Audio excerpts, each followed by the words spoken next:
جب اللہ تعالیٰ نے حضرت آدم علیہ السلام کو پیدا کرنے کا ارادہ فرمایا تو اس نے فرشتوں کے سامنے اس فیصلے کا اعلان کیا جس کا ترجمہ ہے کہ میں زمین میں اپنا نائب اور خلیفہ بنانا چاہتا ہوں.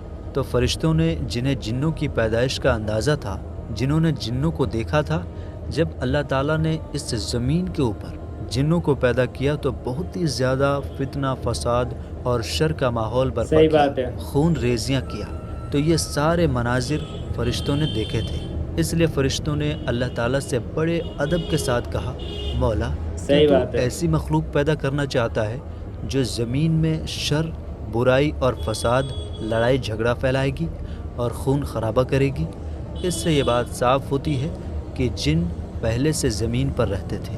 حضرت عبداللہ ابن عباس رضی اللہ تعالی عنہ سے روایت ہے کہ اللہ تعالیٰ نے جنوں کے باپ سومیا کو پیدا کیا اور اس سے کہا، تم کیا چاہتے ہو؟ اس نے کہا، میں چاہتا ہوں کہ ہم لوگوں کو دیکھ سکیں لیکن لوگ ہمیں نہ دیکھ سکیں. ہم زمین میں دفن کیے جائیں اور ہم لوگوں میں بوڑھا ہو کر پھر سے جوان ہو جائیں. تو اس کی یہ خواہش پوری کر دی گئی. اب وہ لوگوں کو دیکھ سکتے ہیں لیکن لوگ انہیں نہیں دیکھ سکتے. جب وہ مرتے ہیں تو زمین میں دفن ہوتے ہیں. ان میں سے کوئی بوڑھا نہیں مرتا جب تک وہ پھر سے جوان نہ ہو جائے، یعنی بالکل بچے کی طرح. حضرت عبداللہ ابن عباس رضی اللہ تعالی عنہ نے فرمایا، پھر اللہ تعالیٰ نے حضرت آدم علیہ السلام کو پیدا کیا اور ان سے کہا، تم کیا چاہتے ہو؟ حضرت آدم علیہ السلام نے کہا، پہاڑ یا جنت. جو بھی انہوں نے کہا انہیں وہ دے دیا گیا. علامہ امام اسحاق کہتے ہیں کہ اللہ تعالیٰ نے جنوں کو پیدا کر کے انہیں زمین کو آباد کرنے کا حکم دیا. پہلے تو وہ اللہ تعالیٰ کی عبادت کرتے رہے، لیکن ایک لمبے زمانے کے بعد انہوں نے اللہ تعالیٰ کی نافرمانی شروع کر دی اور زمین پر فتنہ، فساد اور خون خرابہ کرنا شروع کر دیا. ان میں ایک بادشاہ تھا جس کا نام یوسف تھا. جنوں نے اپنے بادشاہ کو قتل کر دیا تو اللہ تعالیٰ نے پہلے آسمان سے فرشتوں کی ایک فوج بھیجی جس میں ابلیس بھی تھا جو 4000 فوج کا کمانڈر تھا. فوج زمین پر اتری اور جنوں کی اولاد کو تباہ کر دیا. انہیں زمین سے نکال کر سمندر کے ٹاپوؤں میں کھدیڑ دیا. ابلیس اور اس کی فوج نے پھر زمین پر رہنا شروع کر دیا اور ان کے لیے کام کرنا آسان. صحیح بات ہے. ابلیس اور اس کی فوج نے زمین پر ہی رہنا اچھا سمجھا. محمد بن اسحاق نے لکھا ہے کہ ابلیس اور اس کی فوج آدم علیہ السلام کی پیدائش سے پہلے 40 سال تک زمین میں رہے. علامہ ابن عبد البر نے کہا کہ جنوں کی کچھ قسمیں ہوتی ہیں اور وہ یہ ہیں: نمبر 1 اصلی جن، اسے جنی کہا جاتا ہے. نمبر 2 وہ جن جو لوگوں کے ساتھ رہتا ہے، اسے عامر کہا جاتا ہے. نمبر 3 وہ جن جو بچوں کو پریشان کرتا ہے، اسے ارواح کہا جاتا ہے. اور نمبر 4 وہ جن جو سب سے زیادہ خبیث اور پریشان کرنے والا ہوتا ہے، اسے شیطان کہا جاتا ہے. نمبر 5 وہ جن جس کی شرارت اور بدماشی بہت زیادہ بڑھ جائے، اسے عفریت کہا جاتا ہے. اس سے یہ بات صاف ہوتی ہے کہ شیطان جنوں کی ہی ایک قسم ہے، اور جنوں میں جو سب سے زیادہ خبیث اور پریشان کرنے والا ہوتا ہے اسے شیطان کہا جاتا ہے. اور نبی اکرم صلی اللہ تعالی علیہ وآلہ وسلم نے فرمایا کہ جنوں کی 3 قسمیں ہیں. ایک قسم کے جنات وہ ہیں جو ہوا میں اڑتے ہیں، دوسری قسم کے وہ ہیں جو سانپ اور کتوں کی شکل میں ہوتے ہیں، اور تیسری قسم کے وہ ہیں جو سفر اور قیام کرتے ہیں، یعنی انسانوں کی طرح وہ سفر بھی کرتے ہیں اور ٹھہر کر رات اور دن بھی گزارتے ہیں، یعنی بھوت وغیرہ. دوسری روایت میں ہے کہ حضور نبی اکرم صلی اللہ تعالی علیہ وآلہ وسلم نے فرمایا کہ اللہ تعالیٰ نے 3 قسم کے جن کو پیدا کیا. پہلی قسم کا جن سانپ، بچھو اور کیڑوں مکوڑوں کی شکل میں ہوتا ہے. دوسری قسم کا جن ہوا کی طرح ہوتا ہے. تیسرے قسم کا جن وہ جن ہے جو حساب کتاب اور سزا کے لیے مسلط بنایا گیا.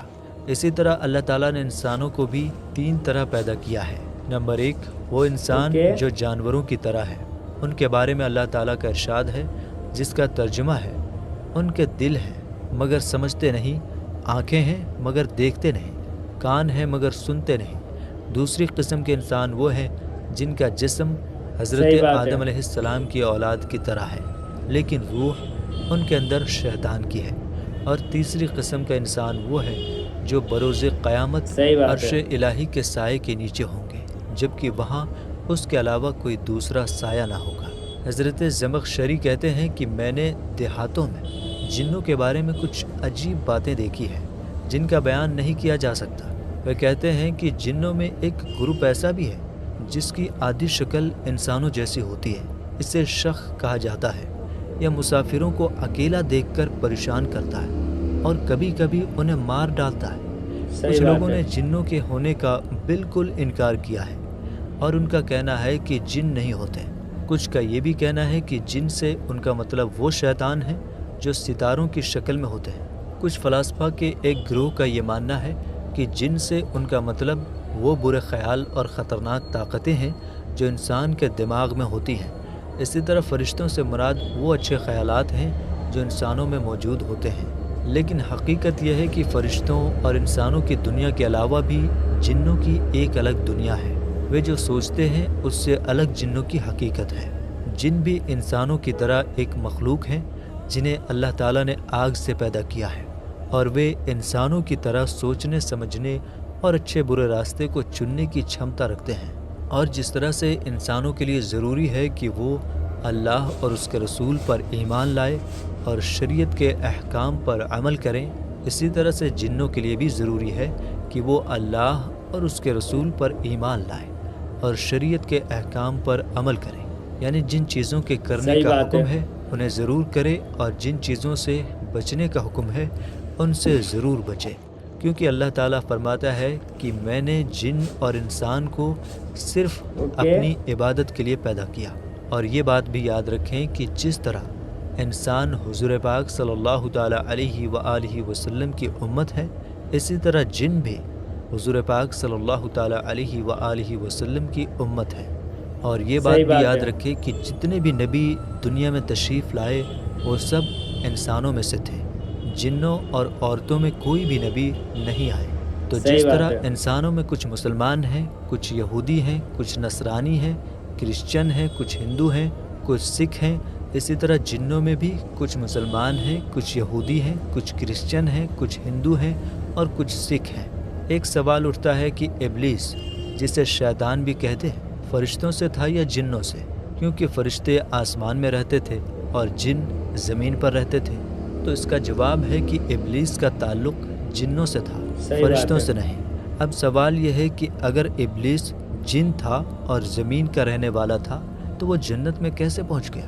تو علماء بتاتے ہیں کہ ابلیس پہلے اللہ تعالیٰ کی بہت عبادت کرتا تھا، اسی وجہ سے اس نے فرشتوں کے ساتھ آسمان میں رہنا شروع کر دیا اور پھر جنت میں بھی ان کے ساتھ چلا گیا۔ لیکن جب اللہ تعالیٰ نے اسے حضرت آدم علیہ السلام کے لیے سجدہ کرنے کا حکم دیا تو ابلیس نے گھمنڈ، تکبر اور جلن کی وجہ سے اس حکم کو نہیں مانا۔ اسی نافرمانی کی وجہ سے اللہ تعالیٰ نے اسے اپنی رحمت سے ہمیشہ کے لیے دور کر دیا۔ ابلیس کو شیطان اس لیے کہا گیا کیونکہ اس نے سب سے پہلے اپنے رب کی نافرمانی کی۔ شیطان اللہ تعالیٰ کی رحمت سے ہمیشہ کے لیے محروم ہے، اس لیے اللہ تعالیٰ نے اس کو ابلیس کے نام سے یاد کیا۔ عربی بھاشا میں بالاسن اس شخص کو کہتے ہیں جس میں کوئی بھلائی نہیں ہوتی، اسی بالاسن سے ابلیس شبد بنا ہے، اور اس لیے ابلیس اس شخص کو کہا جاتا ہے جس کے اندر کوئی بھلائی نہ ہو۔ کیا جنات کھاتے ہیں یا یوں ہی فرشتوں کی طرح کچھ نہیں کھاتے؟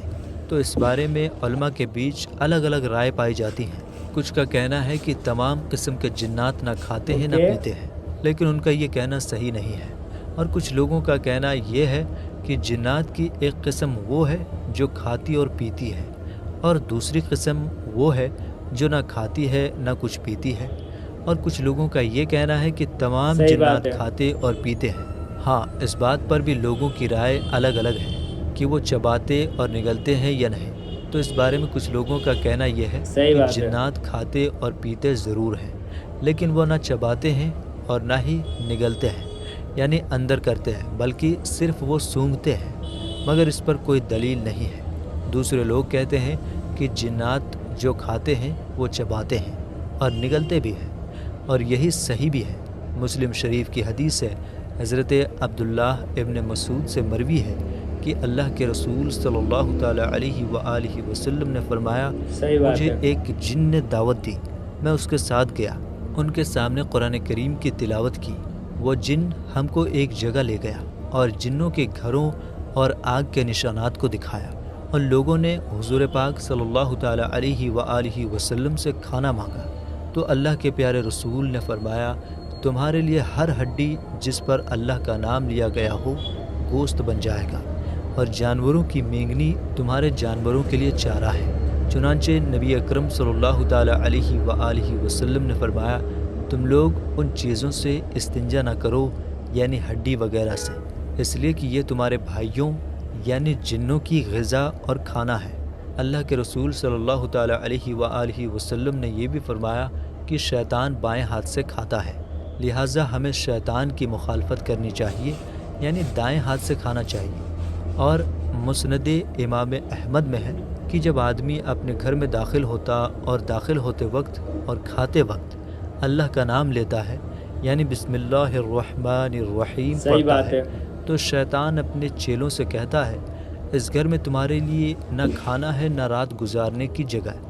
اگر آدمی گھر میں داخل ہوتے وقت اللہ کا نام نہ لے تو شیطان کہتا ہے، تمہارے لیے رات گزارنے کی جگہ مل گئی، اور اگر کھاتے وقت بھی بسم اللہ نہ پڑھے تو شیطان کہتا ہے، تمہیں کھانا اور رات گزارنے کی جگہ دونوں مل گئی۔ سو گائز، تو آپ سب لوگوں نے بیان پورا ویڈیو دیکھ لیا۔ ویڈیو کافی اچھا تھا اور کافی انفارمیشن ویڈیو تھا، اور اس کے اندر بہت ساری ایسی چیزیں بتائی گئی جو آپ سب لوگوں نے سن لی، ٹھیک ہے نا؟ جیسے کہ انہوں نے ابلیس کے بارے میں بتایا، جیسے وہ ہمیں کیوں نہیں دکھتے وغیرہ، تو ویسے سب کچھ بتایا گیا۔ تو ویڈیو گائز کافی انفارمیشن تھی اور کافی انٹرسٹنگ ویڈیو تھی، ٹھیک ہے نا؟ کہ اس کو اسکپ کرنے کا 1% بھی من نہیں کیا، ایسے لگا کہ یہ اور لمبی ہوتی تو اور مزہ آتا۔ سو گائز، تو مجھے تو ویڈیو کافی زیادہ اچھی لگی اور کافی انفارمیشن ویڈیو تھی۔ آپ سب لوگوں کو بھی کیسے لگی پلیز کمنٹ کر کے ضرور بتانا۔ تو ملتے ہیں گائز کسی نیکسٹ ویڈیو کے اندر، جب تک کے لیے بائے، لو یو اور لیٹس گو۔